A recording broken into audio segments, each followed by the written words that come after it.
नमस्कार, आप देख रहे हैं आज की 25 बड़ी और ताज़ा खबरें। पीएम मोदी का वैश्विक संदेश और हिंदू ग्रोथ बहस। एक कार्यक्रम में प्रधानमंत्री नरेंद्र मोदी ने कहा कि जब दुनिया आर्थिक सुस्ती से जूझ रही है, तब भारत तेज विकास की कहानी लिख रहा है और अनिश्चितताओं के दौर में भरोसे का स्तंभ बनकर उभरा है। उन्होंने पुराने समय में प्रचलित हिंदू रेट ऑफ ग्रोथ जैसे शब्दों को पूरी सभ्यता के लिए अपमानजनक बताया और कहा कि आज भारत उच्च विकास और कम मुद्रास्फीति वाला मॉडल बन चुका है। पीएम के इस बयान को 2024 के बाद मजबूत बहुमत और हाल की वैश्विक रिपोर्टों में भारत की ग्रोथ प्रोजेक्शन के संदर्भ में देखा जा रहा है, जहां जीडीपी वृद्धि दर कई विकसित देशों से अधिक बताई गई है। विपक्षी दल इसे चुनावी बयान करार दे रहे हैं, लेकिन सरकार का दावा है कि मैन्युफैक्चरिंग, इंफ्रास्ट्रक्चर और डिजिटल सेक्टर में रिकॉर्ड निवेश भारत की तस्वीर बदल रहे हैं। भारत अमेरिका और क्वाड की आतंकवाद पर सख्त रणनीति। भारत, अमेरिका, जापान और ऑस्ट्रेलिया के क्वाड समूह ने हालिया बैठक में तय किया है कि वे आतंकवाद के सभी रूपों के खिलाफ सहयोग और कड़ा रुख अपनाएंगे। संयुक्त बयान में कहा गया कि इंडो पैसिफिक क्षेत्र में किसी भी तरह के आतंकी नेटवर्क, कट्टरपंथ और फाइनेंसिंग को बर्दाश्त नहीं किया जाएगा और जरूरत पड़ने पर संयुक्त ऑपरेशन और इंटेलिजेंस शेयरिंग बढ़ाई जाएगी। अलग से भारत और अमेरिका के अधिकारियों ने संयुक्त राष्ट्र में कुछ और आतंकी संगठनों और व्यक्तियों को सूचीबद्ध करने की पहल पर चर्चा की, ताकि उन पर वैश्विक प्रतिबंध लग सके। विशेषज्ञों का मानना है कि यह कदम पाकिस्तान, अफगानिस्तान क्षेत्र और पश्चिम एशिया में सक्रिय नेटवर्कों पर दबाव बढ़ा सकता है। साथ ही समुद्री सुरक्षा में भी सहयोग मजबूत होगा। इंडिगो फ्लाइट संकट पर केंद्र की सख्ती और किराए पर लगाम। पिछले कुछ दिनों से इंडिगो की भारी फ्लाइट रद्दीकरण और देरी से यात्रियों को हो रही परेशानी के बाद केंद्र सरकार ने एयरलाइन पर सख्त रुख अपनाया है। नागरिक उड्डयन मंत्रालय ने न सिर्फ कंपनी से सभी लंबित रिफंड जल्द से जल्द क्लियर करने को कहा है, बल्कि चुने हुए रूट्स पर हवाई किराए की ऊपरी सीमा भी तय कर दी है, ताकि कंपनियां मनमाने दाम न वसूल सकें। रिपोर्टों के मुताबिक फ्लाइट क्रू मैनेजमेंट और रोस्टरिंग में गड़बड़ी की वजह से यह संकट पैदा हुआ, जिस पर इंडिगो के सीईओ ने कर्मचारियों को पत्र लिखकर ऑपरेशनल फेलियर मान लिया और समय पर उड़ानें बहाल करने का आश्वासन दिया। विशेषज्ञों का कहना है कि यह मामला पूरे एविएशन सेक्टर के लिए एक चेतावनी है कि क्षमता से अधिक टिकट बेचने और स्टाफ की कमी जैसे मुद्दों पर अब नियामक और सख्त नजर रखेंगे। भारत रूस व्यापार 2030 तक $100 अरब का लक्ष्य। रूस के राष्ट्रपति व्लादिमीर पुतिन की भारत यात्रा के दौरान दोनों देशों ने व्यापार को नई ऊंचाई पर ले जाने के लिए कई अहम फैसले किए हैं। चर्चा का केंद्र यह रहा कि पश्चिमी कंपनियों के रूस से निकलने के बाद बनी खाली जगह को भारतीय व्यवसाय कैसे भर सकते हैं, और फार्मा, कृषि, आईटी दल की कहल, ऑटो पार्ट्स जैसे सेक्टरों में निर्यात बढ़ाकर 2030 तक कुल द्विपक्षीय व्यापार $100 अरब तक कैसे पहुंचाया जाए।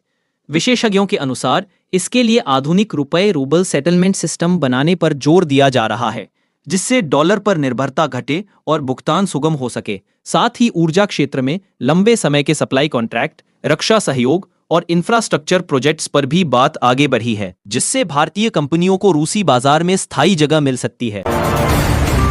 बिहार में 50 लाख करोड़ निवेश का रोड मैप और औद्योगिक बदलाव। बिहार सरकार ने घोषणा की है कि अगले 5 साल में राज्य में 50 लाख करोड़ रुपए के निवेश का बड़ा लक्ष्य रखा गया है, जिसे वह औद्योगिक क्रांति की शुरुआत मान रही है।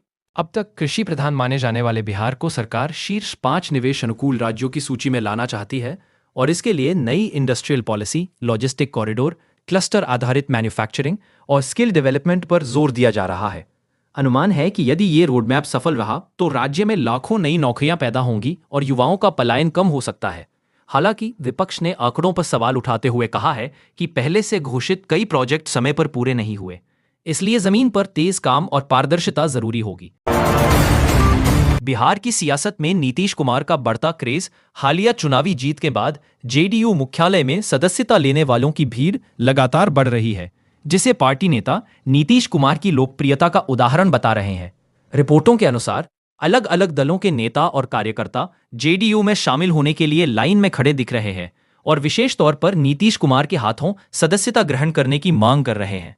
राजनीतिक विश्लेषकों का मानना है कि बदली राजनीतिक फिजा में क्षेत्रीय दलों की भूमिका फिर मजबूत हुई है और विकास व सुशासन के मुद्दों के साथ सामाजिक समीकरणों ने नीतीश को दोबारा केंद्र में ला दिया है। हालांकि विपक्ष इसे सिर्फ सत्ता का आकर्षण बताते हुए कह रहा है कि असली चुनौती वादों को जमीन पर उतारने की होगी। बिहार के हाजीपुर में अतिक्रमण हटाओ अभियान के दौरान प्रशासन और दुकानदारों के बीच तनावपूर्ण स्थिति बन गई। जानकारी के अनुसार नगर निकाय और जिला प्रशासन की टीम जब अवैध माने जा रहे ढांचों पर बुलडोजर चलाने पहुंची तो कुछ दुकानदारों ने विरोध किया, जिसके बाद बहस हाथापाई में बदल गई और मौके पर अफरा तफरी मच गई। पुलिस ने 2 लोगों को हिरासत में लिया और अतिरिक्त बल तैनात कर स्थिति को नियंत्रित किया, जबकि प्रशासन का कहना है कि कई बार नोटिस देने के बावजूद कब्जा नहीं हटाया गया था। स्थानीय लोगों के बीच इस कार्रवाई को लेकर मिलीजुली प्रतिक्रिया है। कुछ इसे शहर की सड़कों के चौड़ीकरण के लिए जरूरी मानते हैं, तो कुछ बिना पुनर्वास के की जा रही कार्रवाई पर सवाल उठा रहे हैं। बिहार के पूर्व मंत्री और आरजेडी नेता तेज प्रताप यादव के बेओर स्थित निजी मकान पर करीब 3.5 लाख रुपए का बिजली बिल बकाया होने का मामला सामने आया है। रिपोर्टों में दावा है कि राज्य में जहां अधिकांश जगहों पर स्मार्ट मीटर लगाए जा चुके हैं, वहीं इस मकान का कनेक्शन अभी भी पारंपरिक पोस्ट पेड सिस्टम पर चल रहा है और पिछले 3 साल से बिल का भुगतान नहीं हुआ, फिर भी सप्लाई बाधित नहीं की गई। विपक्ष और सोशल मीडिया पर इस मुद्दे को वीआईपी ट्रीटमेंट से जोड़कर उठाया जा रहा है, जबकि पावर विभाग के अधिकारी जांच की बात कर रहे हैं। विश्लेषकों के मुताबिक चुनावी माहौल में ऐसे मामले सत्ता विपक्ष दोनों के लिए असहज स्थिति पैदा कर सकते हैं और बिजली वितरण प्रणाली की पारदर्शिता पर भी सवाल उठाते हैं। तमिलनाडु के एक पहाड़ी इलाके में दर्दनाक घटना सामने आई, जहां तेंदुए ने 5 साल के बच्चे पर हमला कर उसकी जान ले ली। स्थानीय मीडिया रिपोर्टों के मुताबिक बच्चा परिवार के साथ खेत के पास खेल रहा था, तभी जंगल की तरफ से आए तेंदुए ने अचानक उसे पकड़ लिया और घसीटते हुए झाड़ियों की ओर ले गया। परिजन और ग्रामीण शोर मचाते पीछे दौड़े, लेकिन तब तक देर हो चुकी थी और बाद में खोज के दौरान बच्चे का शव बरामद हुआ। वन विभाग ने आसपास के जंगल में सर्च ऑपरेशन और कैमरा ट्रैप लगाने की घोषणा की है। साथ ही प्रभावित परिवार को मुआवजा देने की प्रक्रिया शुरू कर दी गई है। गोवा के एक लोकप्रिय नाइट क्लब में गैस सिलेंडर ब्लास्ट से बड़ा हादसा हो गया, जिसमें ताजा सूचना के अनुसार 23 कर्मचारियों की मौत हुई है। जानकारी के मुताबिक देर रात क्लब बंद होने के बाद किचन एरिया में सिलेंडर बदलने के दौरान लीकेज से आग लगी और देखते ही देखते पूरा हिस्सा धमाके के साथ धूं-धूं कर जल उठा। कुछ कर्मचारी बाहर निकल पाए, लेकिन कई अंदर फंस गए, जिन्हें बचाने की कोशिश में फायर ब्रिगेड और रेस्क्यू टीम को काफी मशक्कत करनी पड़ी। राज्य सरकार ने मजिस्ट्रेट जांच के आदेश दिए हैं और मृतकों के परिजनों के लिए मुआवजा पैकेज का ऐलान किया है। वहीं शुरुआती जांच में सेफ्टी नॉर्म्स के गंभीर उल्लंघन की बात सामने आ रही है।